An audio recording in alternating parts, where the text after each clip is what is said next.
आज की कथा धर्म पर आधारित है। जीवन में धर्म करने से ही हम सन्मार्गी बनते हैं और एक धर्मात्मा प्राणी की उत्तम गति कैसे होती है, इन विषयों पर आधारित आज की कथा है।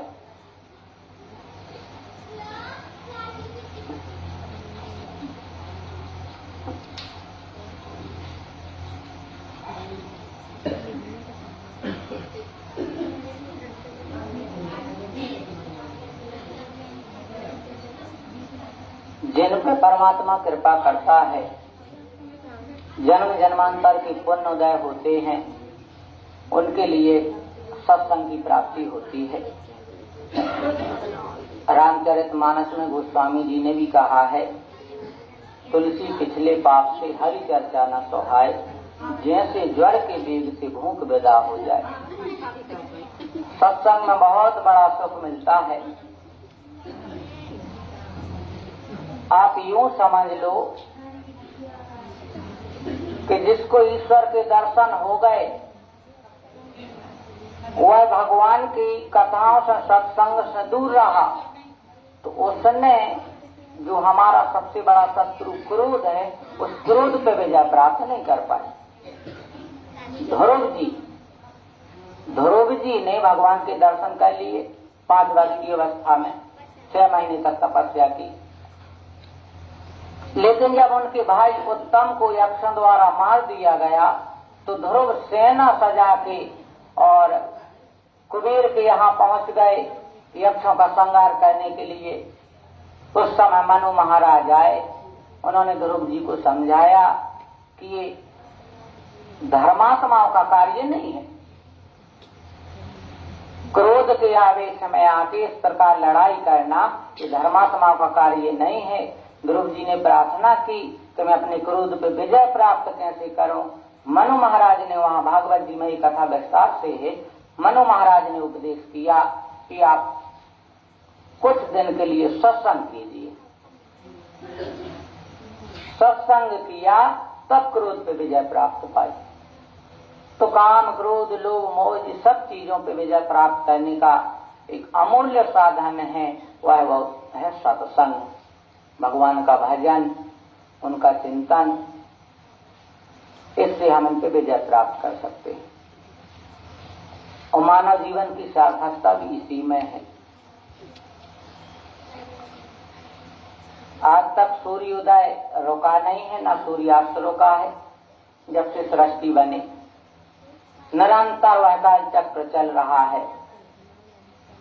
घड़ी की सुई की भांति वो सतत चल रहा है, वो रुकेगा नहीं। समय चक्र ऐसा नहीं है कि हमारा कोई काम बाकी हो और हम कह दें कि आज हमारा काम रह गया है, आज सूर्योदय ना हो, ऐसा नहीं होता। वो तो सृष्टि चक्र है, चलता ही रहेगा, सतत चलता रहेगा। उम्र भी धीरे धीरे धीरे निकलती जाएगी। हम जो बचपन में थे वो आज नहीं, जो आज है वो कल नहीं रहेंगे। परिवर्तन ही संसार का नियम है, बदलता रहता है। इसलिए शास्त्रों ने बताया, भगवान की कथाओं में, संत महात्माओं के वचनों में, उपदेशों में मानव के लिए सन्मार्ग दिखाया गया कि तुम धर्म का मार्ग पकड़ लो, संसार सागर से पार हो जाओगे।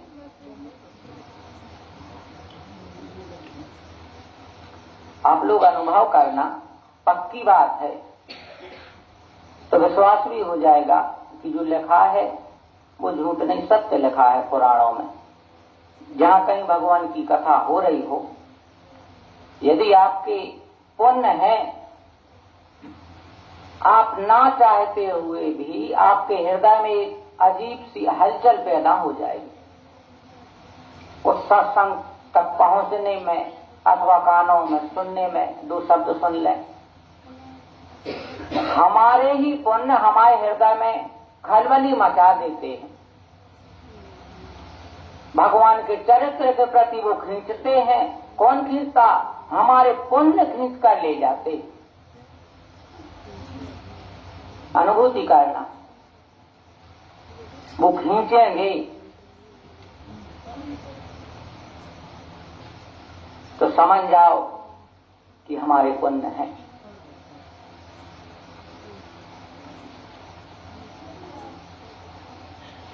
विभीषण जी लंका में रहेंगे तो भाई नहीं जाने देगा, लेकिन फिर भी मन में एक आशा की किरण थी विभीषण जी के कि कभी न कभी वह परमात्मा कृपा करेगा,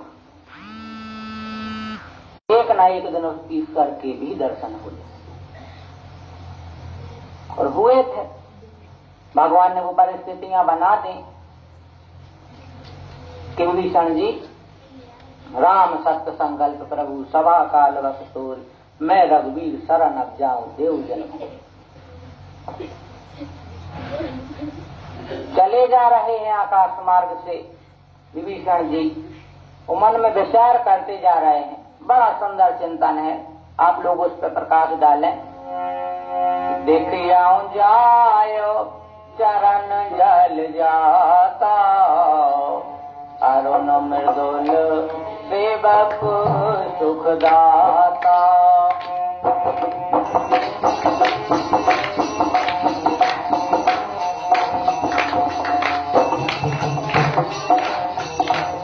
विशाखी मन में विचार करते जा रहे, आज मैं परमात्मा के चरणों से दर्शन करूंगा। ये पद परस शरीर नारी, गंडक कानन पावन कारी।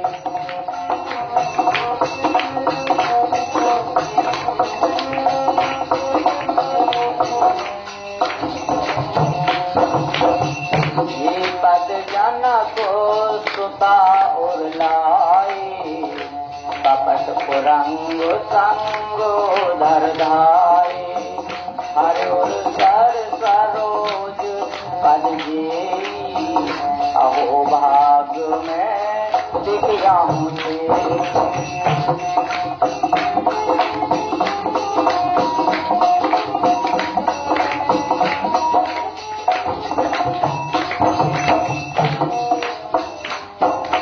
जिन पायन के बाद कन भरत रहे मन लाए, ते पद आज विलोक इन नाय ननद जाए। आज मैं उन चरणों के दर्शन करूंगा जिन चरणों की पूजा भरत जी ने की, जिन चरणों के स्पर्श से गौतम नारी अहिल्या का उद्धार हो गया। आज मैं अपने नेत्रों से उस परमात्मा के दर्शन करूंगा।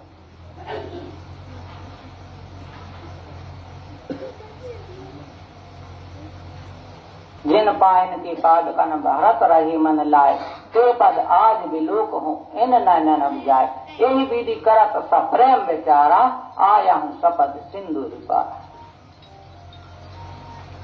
अब देखो, विचार करो, विभीषण ने भगवान के मिलन के लिए जा रहे हैं, इस तरफ आ गए समुद्र के, कपिन विभीषण आवत देखा, जाना को रूप दूत वे सीखा।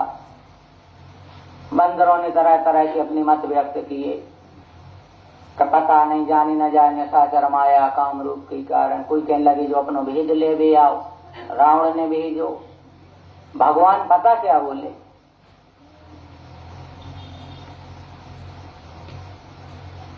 राम जी सरकार बोले कि सुनो, एक नहीं करोड़ों ब्राह्मणों के वध करने का पाप भी यदि किसी को लगा है और वह मेरी शरण में आ जाए तो मुझे हृदय से मैं उसको लगा लेता हूं। कोटि विप्र बद लाग जाऊ, आए शरण तजो नहीं था।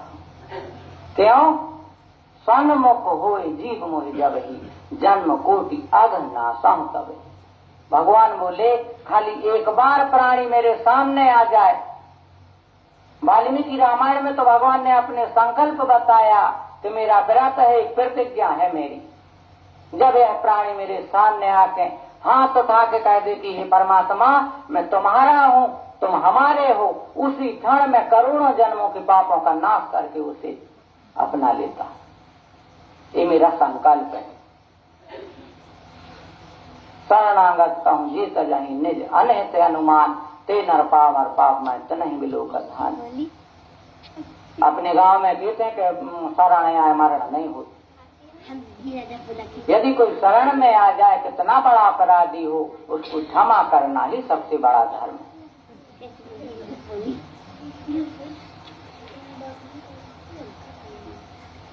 फिर भगवान आगे पता क्या कह रहे हैं, सब बंदरों से, सुग्रीव से, हनुमान जी से कि सुनो, यदि पापी होता है तो मेरे सामने नहीं आ सकता था। क्यों? उल्लू के लिए प्रकाश अच्छा नहीं लगता, उसको अंधेरा ही अच्छा लगेगा। सहज पाप प्रियता मत देहा, जथा उल्लू कम पर नेहा।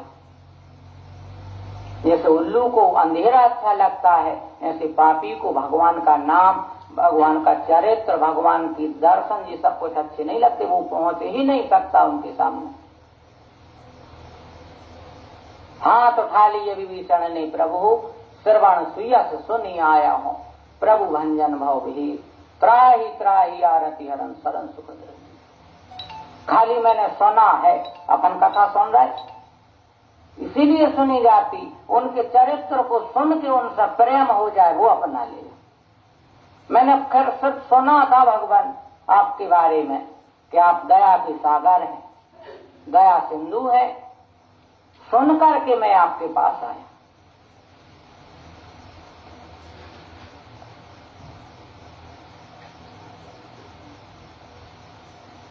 प्रणाम किया विभीषण ने भगवान को।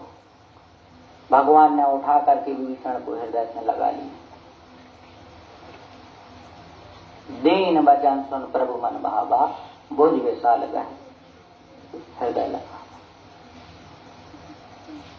इतने प्रेमी है परमात्मा, अपने बगल में बैठा लिया, सिर पे हाथ फेर दिया, अपना कर कमल, और बोले कहो सखा कैसे रहते, कितने समय से तुम उस लंका में रह रहे हो, कैसे समय निकाला तुमने।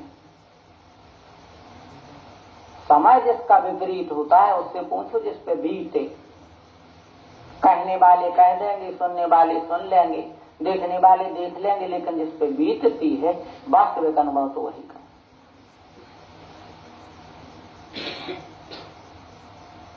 खल मंडली बसाओ दिन राती सखा धर्म, उन खलों में रह के तुमने कैसे धर्म निभाया, मुझे तो आश्चर्य है। भगवान बोले, भगवान को तो यहां तक कहा, बोल दिया कि नरक में चले जाओ लेकिन दुष्टों से दूर रहे। भगवान दुष्टों से की संगत से दूर रखे। बरु भलवास नरक करता था, दुष्ट संग जन देवी था। पता विभीषण जी बोले, भगवान वास्तविक जीवन में तो ठीक है, सपने में भी वह प्राणी कभी सुखी नहीं हो सकता जिस पे आपकी कृपा ना हो।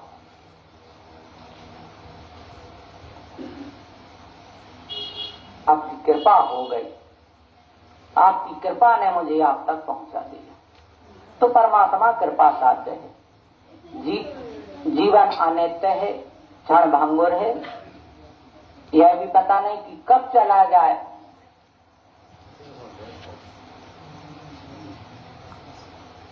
ना जाने किस मोड़ पे श्वासों का यावन रुक जाए। श्वासें जो चल रही हैं, पता नहीं किस मोड़ पे भी श्वास रुक जाए, चलना बंद हो जाए। मृत्यु ही तो दिखला रहा है गरुड़ पुराण। पुनरापि जननम पुनरापि मरणम पुनरापि जननी जठरे शयनम। बार बार जन्म ले रहे हम, बार बार हमारी मृत्यु हो रही, फिर आके कर्म के बंधनों में पड़ गए, फिर विषयों में फंस गए, फिर विरक्त और कामासक्तियों में फंस गए।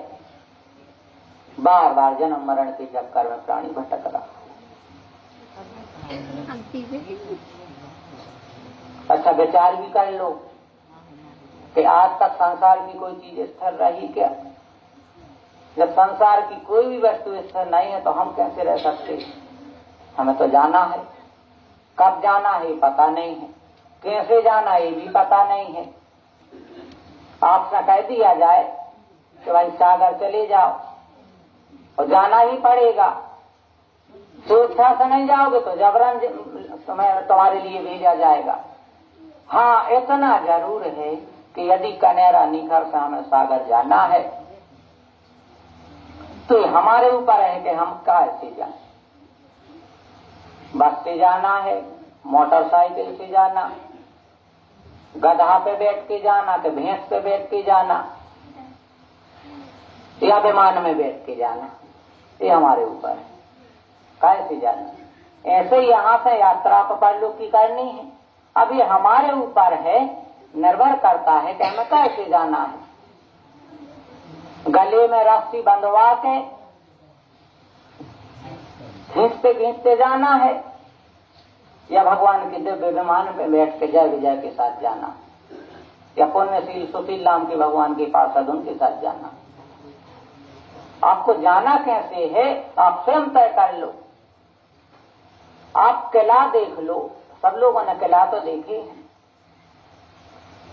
पहले लाइट तो जी विद्युत व्यवस्था थी नहीं, तो उन किलों में जहां राजा महाराजा रहते थे तो कई क्विंटल मीठा तेल लग जाता होगा वहां की मसाल दीपक जलाने में, कई क्विंटल उन किलों में। आवाज देख लो, चमगोदड़े लटक रही उन किलों में। यही है,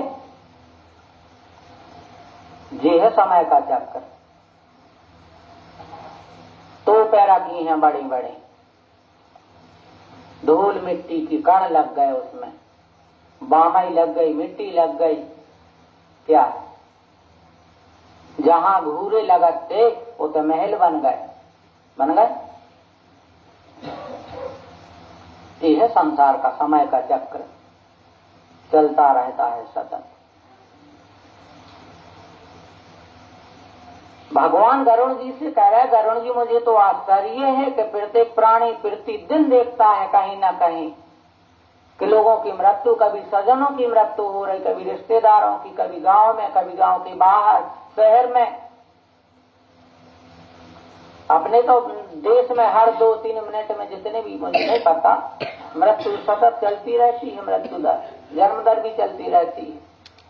यह सब कुछ अपनी आंखों से सब प्राणी देख रहा है, फिर भी उनके लिए एक अभिमान है कि हम नहीं मरेंगे।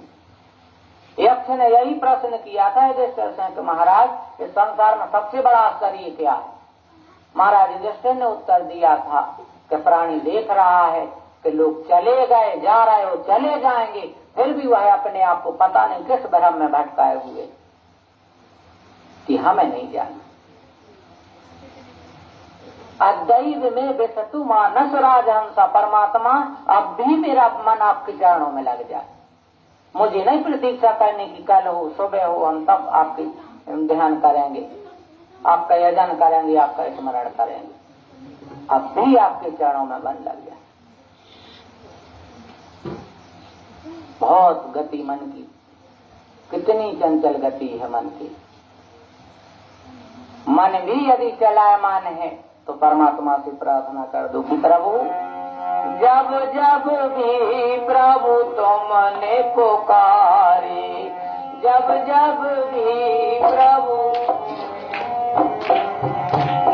जब जब भी प्रभु तुमने पुकारे,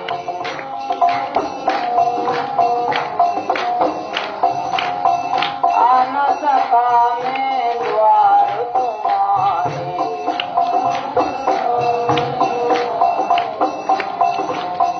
बंधन है गुरुदेव जगत का बंधन है,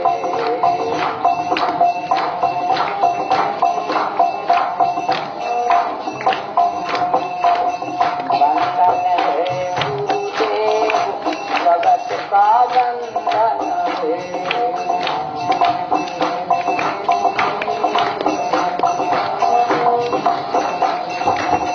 बंधन है गुरुदेव चरण में बंधन है,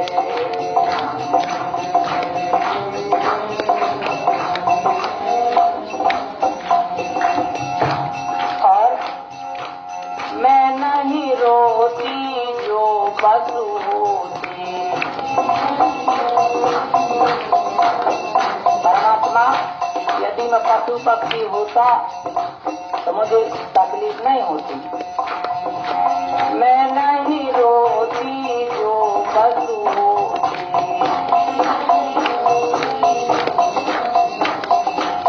चाहे जिंदगी कैसे गुजरती,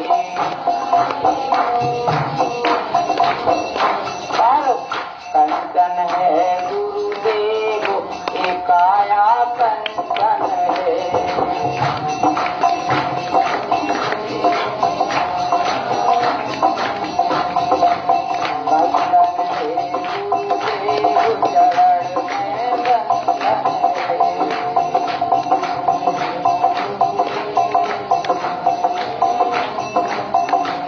भगवान से प्रार्थना करना है, भगवान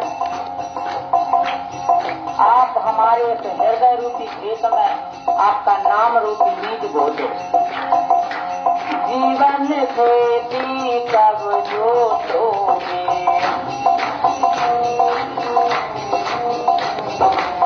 नाम बीज प्रभु कब बोगे,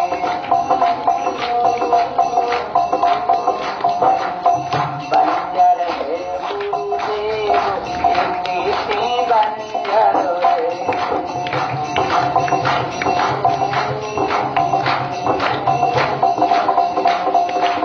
बंधन है गुरुदेव चरण में बंधन है।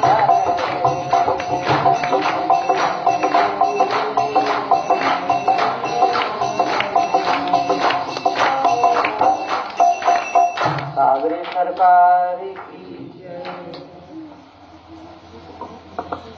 भगवान ने 3 काम इतने सोच विचार के करे हैं कि वहां हमारी आपकी किसी की चतुराई नहीं चलती।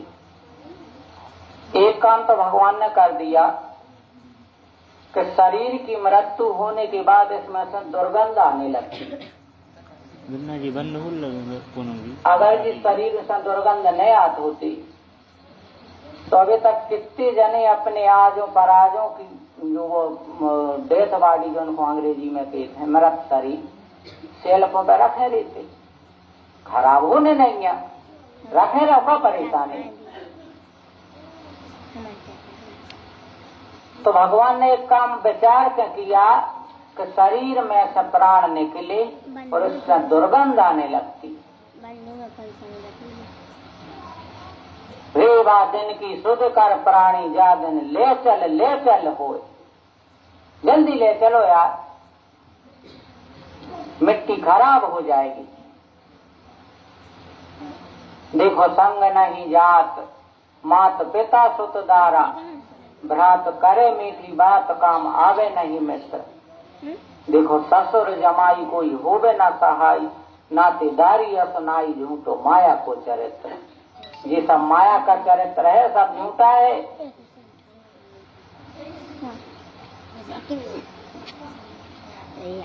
और तो ठीक है, मरने के बाद हड्डी भी घरे नहीं ले आए, वो तो पीपर पे टांगे आते। अब अंदाज लगा लो जो संसार है तो वह ले आते घरे।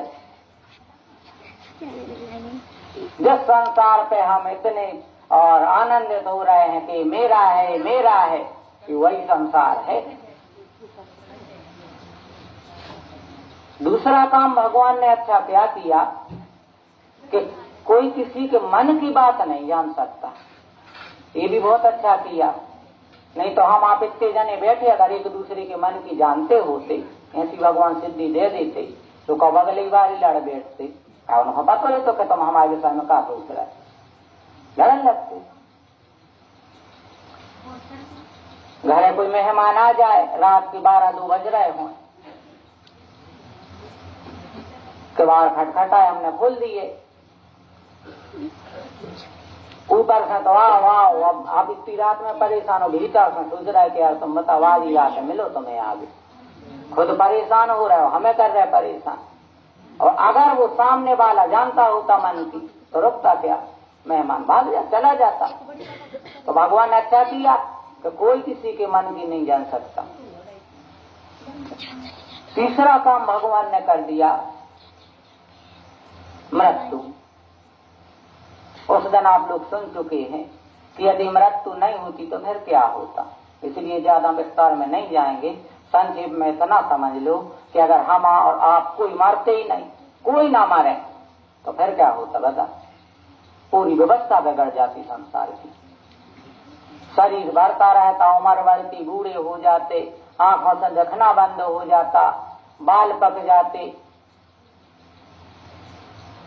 कितनी पीड़ा होती। घर में 2, 4, 6, 8, 10, 50, 1000, लाख, 10-20 लाख आदमी हो जाते अकेले कई घर में।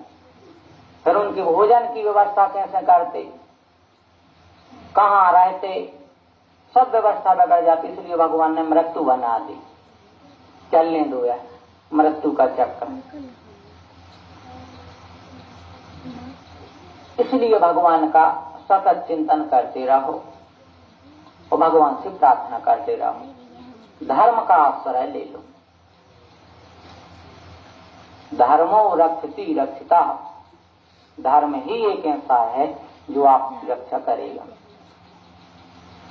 कल की कथा में आप लोग श्रवण कर रहे थे सपिंडीकरण श्राद्ध, थोड़ा सा वैसा रह गया था कल, उसको आज पूर्ण कर रहे हैं। भगवान कहते कि गरुण जिसका पिता जीवित है, वो पुत्र की मृत्यु हो गई है, तो उस पुत्र का श्राद्ध पिंडदान वगैरह जो भी क्रिया है वो नहीं होती। यदि पिता जीवित है, पुत्र की मृत्यु हो गई, तो पुत्र की ना उसके पिंडा पारी जाते, ना उसका पिंड मिलन होता। जो भी मनुष्य अपने माता पिता दादा परदादा आदि का श्राद्ध कर देता है, पत्नी का, भाई का, पिता उसको सत्पुत्र देता है, बब्बा उसके लिए गौधन देते हैं, उसके आगे बब्बा उसके लाने संपत्ति देते हैं आशीर्वाद में, और आगे पर आगे उसके लाने विपुल अन्न प्रदान करते हैं। श्राद्ध संतृप्त होके सभी पिता अपनी संतान को मनवांछित फल प्रदान कर देते। तो यदि वे रुष्ट हैं तो फिर धरो धरा न खा पे, घर में अन्न रखो मनो खा न पे। सबकी बात समझना, सब कुछ रहेगा लेकिन खा नहीं पाओगे यदि वो रुष्ट हो गए पिता। तो इसके बाद कल की कथा थोड़ी सी और शेष रह गई थी, समय का अभाव था। कल की कथा में गया श्राद्ध की महिमा सब लोगों ने सुनी कि खाली गया जी में आपका चरण पड़ जाए और पितर उसमें पितरों का मोक्ष हो जाता है। भगवान ने तो कहा है कि यदि समी के पत्ता के बराबर भी पिंडदान कर दो, बड़ा भारी पुण्य है, हजारों यज्ञों का फल मिलता है। गया की इतनी महिमा क्यों है? क्यों है इतनी महिमा गया जी की? जब ब्रह्मा जी ने जो सृष्टि बनाई तो एक गया नाम का असुर उत्पन्न कर दिया ब्रह्मा जी ने। यद्यपि असुरों के कुल में उत्पन्न तो नहीं हुआ था, किसी की संतान नहीं था, लेकिन फिर भी असुर कुल में उत्पन्न होने के कारण उसका नाम गयासुर पड़ा। बचपन से ही उसके मन में भगवान विष्णु के प्रति अनन्य श्रद्धा थी, भगवान की भक्ति थी। गयासुर लोगों की तकलीफ देता तो उसको बड़ी पीड़ा होती थी। उसके मन में सिर्फ एक बात चलती थी कि कैसे लोगों का दुख दूर हो, लोगों की पीड़ाएं दूर हो। उसने भगवान विष्णु की तपस्या की बहुत समय तक। भगवान प्रकट हो गए, बोले गया वरदान मांग लो पुत्र, क्या चाहिए? गयासुर बोला प्रभु हम पर संसार की तकलीफ देखी नहीं जाती, कितने दुखी हैं लोग, हैं अपने ही पाप कर्मों से, लेकिन फिर भी दुख तो दुख होता है।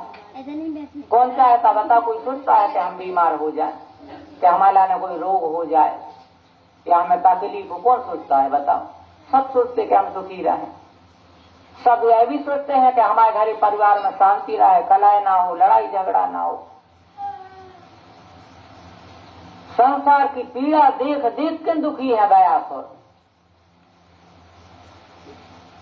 अब तो भगवान को भी अपन को देख कर तकलीफ होती होगी। एक बुंदेलखंड में कविता है कि अगर के तम परमेश्वर हुज्जे तान के गोड़े सोरा हुज्जे, बदमाशों की करतूतों से दुख तो हो रहा हुई, अछुगाओं के बेरा होंगे अपने मूड भिंजोरा हुई, आज खुदाई के विधि विधान से उठगा वाय भरोसा हुई। उस परमात्मा को यह भी भरोसा कि बताओ हम नहीं सोचा था कि ऐसा निकल जाएगा मनुष्य, हमने तो तुझे पवित्र बनाया था, शुद्ध अंतःकरण दिया था, संसार में आके तो बदल गया। अच्छा बदले कैसे हैं अपन? अरे बस या खेरा कोनो भी गांव से कुत्ता आ जान दो अपने गांव में, अपने गांव के कुत्ता उनको पटाते हैं। अरे गांव तो छोड़ो, ऊपर आके अगर आ जान दो ये पुरा में, वो भी लड़ गए, होता है क्या? अब धीरे धीरे भी कुत्ता हंसन लगे, किन लगे यार अब बनने लड़ो, ठीक है कि ये अपना काम आदमी करने लगो। ये तो अपना काम था लड़ना, अपना काम अब मनुष्य करने लगा। वो हंसने लगे आदमी पे कुत्ते कि लड़ाई तो हम करते थे, अब आदमी आदमी लड़ाई करने लगा। नहीं तुम आगे नहीं बढ़ सकते, ये फलाने ऐसे, वे फलाने ऐसे, बहुत सारी बातें सब लोग जानते कि संसार की बातें ज्यादा वर्णन करने में फायदा भी नहीं है। ऊंट हंसन लगो कि यार गर्दन तो हम करके चलते ऊपर, थोड़ा सा पैसा क्या हो गया है, ऊपर को सैर, आसमान पे उड़ने वाले धरती को पहचान, किसी का रहा नहीं अभिमान। गीद जानवर हंसन लगे, गीद तो भाग ही गया, दिखाते ही नहीं आया। त्यार जो काम अपन को सौंपो तो मांसाहार करना आदमी करने लगा। बता काहे को अपन यहाँ रहे, हंस रहे, जानवर मनुष्य पे हंस रहे। सोचने की बात है कि नहीं?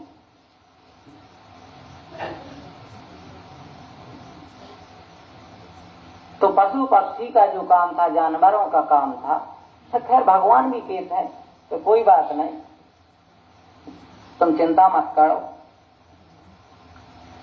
मांस खा रहे तो हमारी गलती हो गई कि हमने पूंछ नहीं लगा पाई तुमने, अब की हम पूंछ लगा दें, जानवर बना देंगे तो खूब खाते रहो। सत्य तो कठोर होता है, ठीक है। गयासुर को बहुत तकलीफ हुई संसार के प्राणियों को देख के कि बताओ यार, अपने ही कर्मों से प्राणी दुखी है।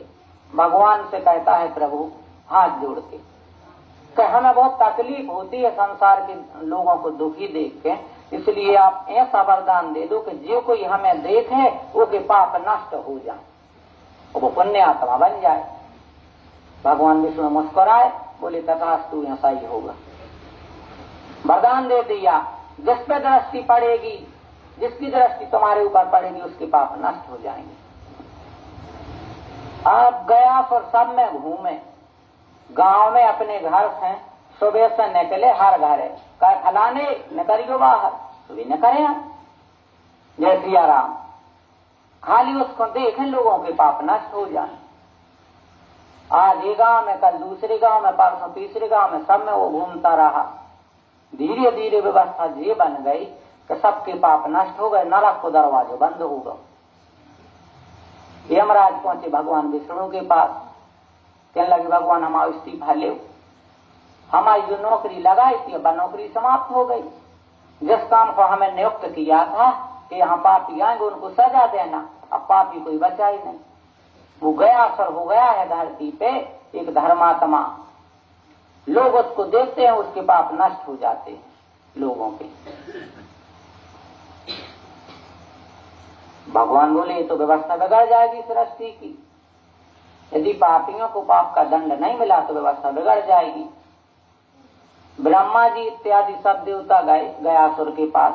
वो बोले गया हम लोग एक यज्ञ करना चाहते हैं और हमारी इच्छा है कि तुम्हारी पीठ पे यज्ञ करें।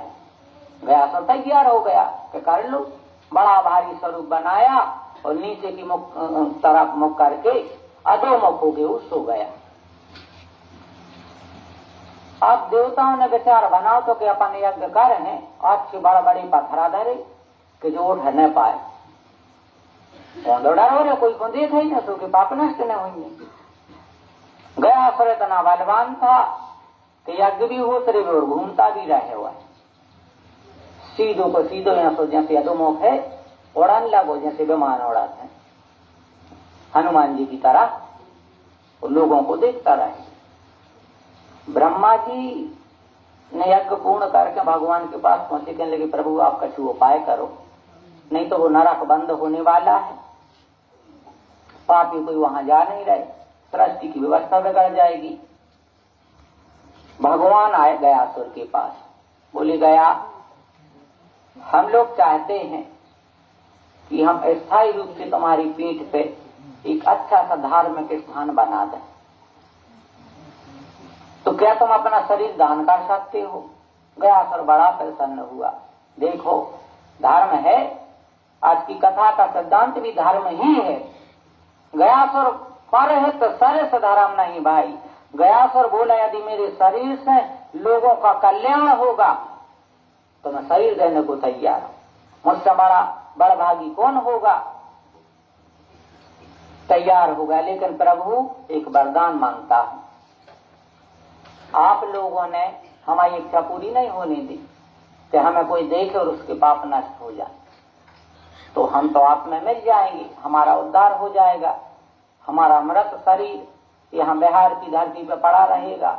लेकिन प्रभु मरने के बाद भी यदि कोई मेरी पीठ पे आ जाए तो उसके समस्त पाप नष्ट हो जाए, उसका उद्धार मुक्त हो जाए, वो वैकुंठ चला जाए, हमें वरदान दे दे। भगवान ने वरदान दे दिया।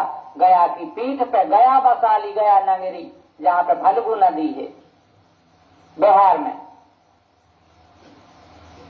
वहां प्रेतशिला भी है, और भगवान विष्णु ने अपना चरण रखा उसकी पीठ पे। हम तो नहीं गए, हमारे बड़े भैया गए, आप लोग बहुत लोग गए होंगे, लेकिन हम गरुड़ पुराण की कथा आप लोगों को सुना रहे। इसमें लिखा है कि आज भी वहां भगवान के चरण का चिन्ह है।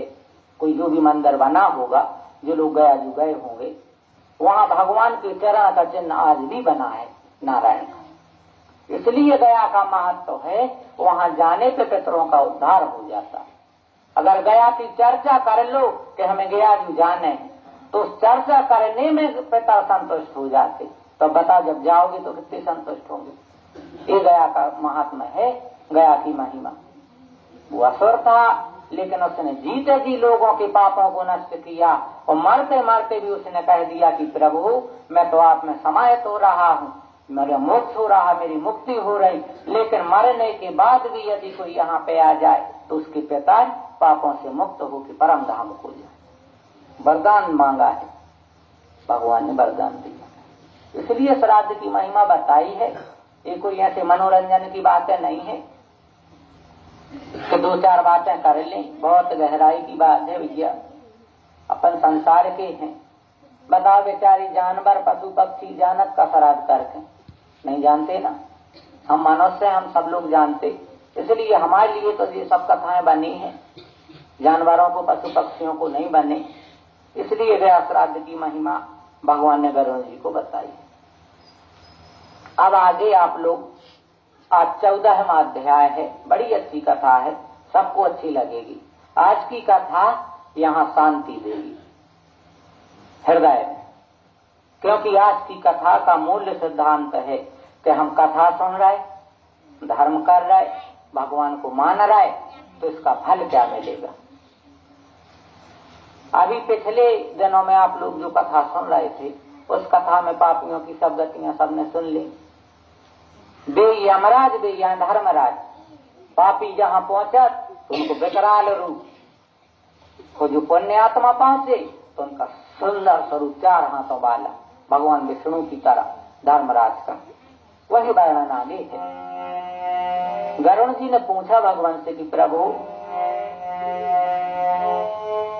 यमलोकः कियन् मात्रा कीदृशः केन निर्मितः सभा कीदृशी तस्याम् धर्मयास्ते च कैसः। प्रभु, धर्मराज का जो यमलोक बना है उस विषय में हमें बताओ कि वो कितना बड़ा है, कैसा फैला हुआ है, सब कुछ हम सुनना चाहते। भगवान बोले गरुण, शृणुतार्थ प्रवक्ष्यामि यद्गम्यं नारदादिभिः तद धर्म नगरम दिव्यम महापुण्यैव वाप्यते। धर्मराज का जो नगर है महापुण्य से मिलता, सबको नहीं मिलता है। कहा जाया दक्षिण दिशा बस ये तरफ, तो पश्चिम और दक्षिण के बीच में जो कोनिया है उसे कहते हैं नैऋत्य कोण। तो दक्षिण और नैऋत्य कोण के बीच में यमलोक है, यहाँ एक कोनिया। वज्र को बनो है पूर्व नगर, उनको वज्र से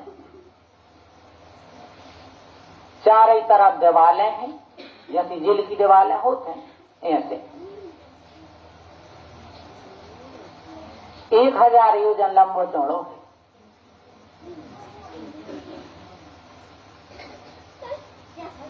बारह 12,000 किलोमीटर लंबो बनो है। अब अंदाज लगा लो, अपने भारत की एक छोटा सा वो जो छोटा तक 1000-1500 किलोमीटर हुई ये दूरी 2000 होगी, वो 12,000 किलोमीटर लंबा चौड़ा बना है उनको घर यमराज को। 25 योजन लंबा, 10 योजन उसकी ऊंचाई है। लोहे की 4 दीवारी से घिरा है, हजारों सैकड़ों गलियां हैं उसमें, बहुत सुंदर है। लाखों की संख्या में तो उसे विमान खड़े हैं, अच्छे सिंगरे गजराओं से, मालाओं से, फूलों से बेचते ही को खड़े हैं। तो कौन धर्मात्मा को समय आ गया, उसका जीवन पूरा हुआ, विमान आओ उसके लिए लेने के लिए। जैसे बड़े स्टैंड पे जो बसें खड़ी थी, भीड़ लगो है, जंक्शनों पे ट्रेनें खड़ी, ऐसा ही होते है भगवान धर्मराज के से विमान खड़े हैं, लाइन लगी है, सब अपने ही लाने पुण्यात्मा व्यक्तियों को, धर्मात्माओं को। दिन रात होते भजन कीर्तन चल लो, दिन रात भजन कीर्तन, बड़े गाय। चित्रकारों ने इतनी अच्छी चित्रकला बनाई हो दीवालों पे, भगवान कह रहे कि देखते ही आदमी आनंदित हो उठता है, वाह क्या सुंदर कला है। देवताओं के शिल्पी विश्वकर्मा ने कई साल की तपस्या के बाद उसको बनाया, बड़ी कला और उसमें कला बनाई है। सुंदर बगीचा है वहां पे, फल फूल जो हमने देखे ही सुने नहीं है, ऐसे दिव्य फल हैं वहां पे। अप्सराएं नाच रही हैं, गंधर्व भगवान के गीत गा रहे हैं। उस सभा में अद्भुत आसन पे बैठ के, उस सभा में इतो लंबो चौड़ो है, कहाँ पर संसार कहाँ लग रहा। उस सभा में बैठ के चित्रगुप्त हर आदमी की उम्र सांसों की गणना कर रहा है कि तुमने कितनी सांस ले ली। अच्छा जैसे जी आप और सबने देखी, सीसीटीवी कैमरा चल गए, टिब्बे लगे हैं घेरा, वो देख भी बार अंदर कंप्यूटर रखे और रूम में सब देखा जा रहा है कि आप कहाँ क्या कर रहे हैं सीसीटीवी कैमरा के द्वारा। ऐसे भी चित्रगुप्त बस सीसीटीवी कैमरा पूरे संसार में लगे, जी भगवान सूर्य चंद्रमा जो सब वर्णन हो चुको है कि गवाही को दे जी तो क्या मराया ये सब दिन में सूर्य देख रहा, रात में चंद्रमा, तारे, अपना हृदय, पृथ्वी, वायु, आकाश, पंच तत्व ये सब देख रहे। तो वो चित्रगुप्त हर प्राणी के सांसों की गिनती कर रहा है कि तुमने कितनी सांसें ले लें। अपन को सांसें देंगे ही नहीं, वो बताई गई है कि इतनी सांसें तुम 120 साल और 5 दिन में पूरी कर ले। अब भी कितनी परमात्मा ने दी है सांसें वो जाने, अपन को तो मालूम नहीं है। इसलिए कहते हैं क्या कि हर सांस में परमात्मा का नाम निकलता रहे तो भी हमारी सांस बेकार नहीं जाएंगी। श्वास श्वास प्रभु नाम सुमरती, सभी लोग बोलिए श्वास श्वास प्रभु नाम सुमरती।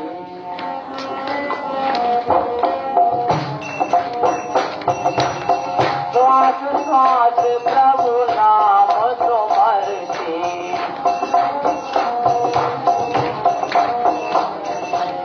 एक पल भी प्रभु तुम्हें न बिसरती।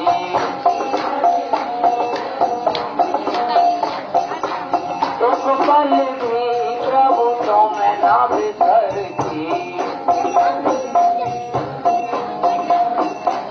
एक सांस में परमात्मा में तुम्हारा नाम लेता, लेकिन चंचल है गुरुदेव ये मन बड़ा चंचल है।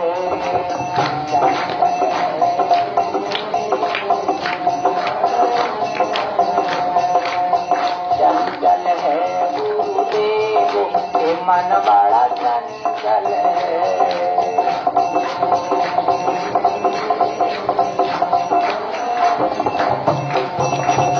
बंधन है गुरुदेव चरण में बंधन है।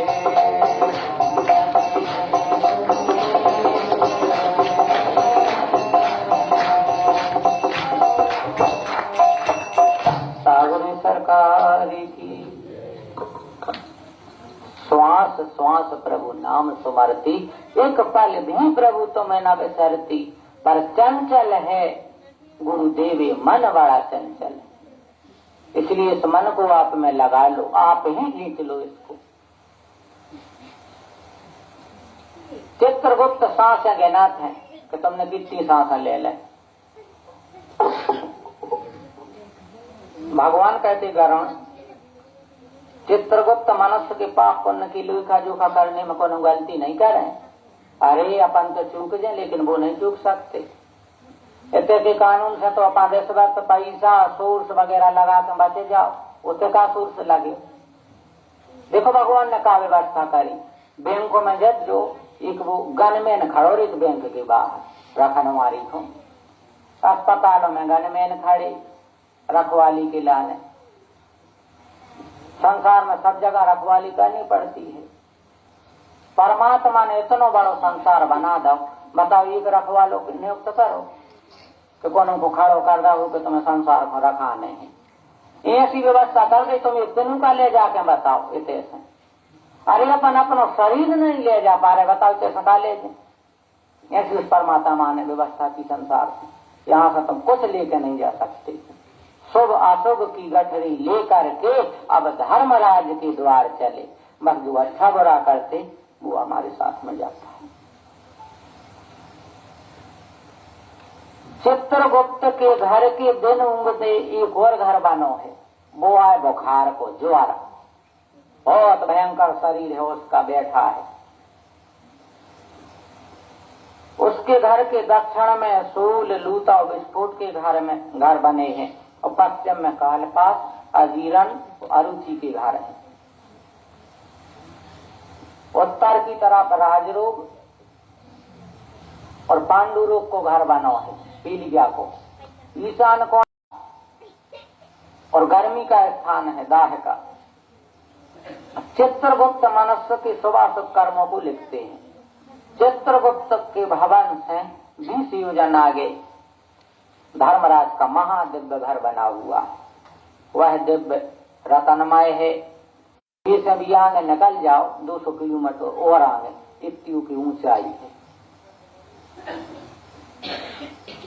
सोने सोने को बनो है। सुंदर जैसे जो मेघ दिखते हैं शरद पूर्णिमा के दिन, ऐसे मेघों के समान उज्ज्वल निर्मल सोने की कलश सजे हैं चारों तरफ। स्फटिक एक चमकदार पत्थर होता है, स्फटिक की मालाएं आती हैं। स्फटिक की तो सीढ़ियां बनी हैं, सीढ़ियां ऐसे काहे जो होते है सुंदरता। देखो अपन तो वर्णन करे में प्रसन्न है। और हीरा की फर्श बनी है, अपन और मार्बल लगवा दे फर्श में, ज्यादा से ज्यादा अच्छी चीज बने तो मार्बल लगा दो या ग्रेनाइट लगा दो, उसे हीरा जड़े हैं फर्श में, जाओ नंगने पर। अब बताओ कितनी सुंदरता होगी। मोतियों के झालर लटक रहे, पताका ध्वजा, बड़ी बड़ी सोने की घंटा, जी अपने पीतल के सोने की घंटा लगे हैं। अनेक आश्चर्यों से परिपूर्ण सुंदर वृक्ष, सुंदर झाड़ियां, इतना सुंदर है उस बगीचा को भी देखते ही बनता है। कोयल बोल रही, हंस बोल रहे, अनेक पक्षी कलरव कर रहे हैं। वहां की सुंदरता भगवान कह रहे हैं, हम कहां तक वर्णन करें। उस भवन में 100 योजन लंबी चौड़ी दिव्य सभा बनी है। अपन और कहते हैं चौपाल, जहाँ 4-6 जने बैठ कर कोनो पंचायत करे, वो चौपाल की ऐसी सभा बनी है धर्मराज की, जहाँ पंचायत होते है। भगवान कहते गरुण तस्मिन् नास्ति सभा दिव्या सतयोजन माया अर्घ प्रकाश भ्राजितु सर्वतः काम रूपिणी नायति सीता नायति उषणा मनसो अत्यंत हर्षणी ना शोको न जरा तस्याम सत्प्रपाति न चापेया। न तो ज्यादा होते ठंडे आए, उन्हें ज्यादा गर्मी आए। जैसे अपन एसी लगा ले, एसी होते ऑटोमेटिक एसी है, न ज्यादा ठंड लगे न गर्मी लगे। 86,000 योजन की दूरी पे अपनी मृत्यु लोक से। बड़ी मन को पुलकित कर देता है वह स्थान, धर्मराज की नगरी। वहां जो रहते उनको दुख होता ही नहीं है, टेंशन होता ही नहीं है, शोक होते नहीं है, होते न भूख प्यास लगाते यार। हाँ, उसे तो इतनी संतुष्टि है, वो दिव्य है, दिव्य शरीर मिलता। या तो संसार है, लौकिक है, यहाँ दिव्य अलग।